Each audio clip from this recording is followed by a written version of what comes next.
Hello my dear student, આ video 6 થી 10 ધોરણ માટે છે, જેને બેઝિક મેથેમેટિક્સના જે અમુક રૂલ્સ હોય એમને ખબર નથી હોતી.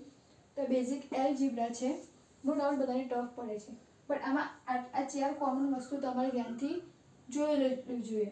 તો a પ્લસ a અમુક સિમ્પ્લિફિકેશન આવશે તમારા જે બી સ્ટડીમાં તમે ભણતા હોય એમાં બધી વસ્તુનો યુઝ થાય છે. તો a પ્લસ એને કઈ રીતે લખાય? તો 2a.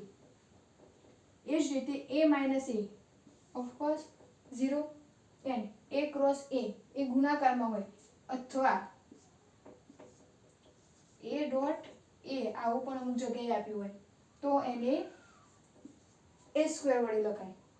હા, અને તમને કોઈ સ્ક્વેર વર્ગ કને કહેવાય, ચલ કને કહેવાય, ગુણક કને કહેવાય એ તમને ના ખબર પડે તમે કોમેન્ટ સેક્શનમાં લખજો, હું એનો અલગથી વિડીયો બનાવીશ.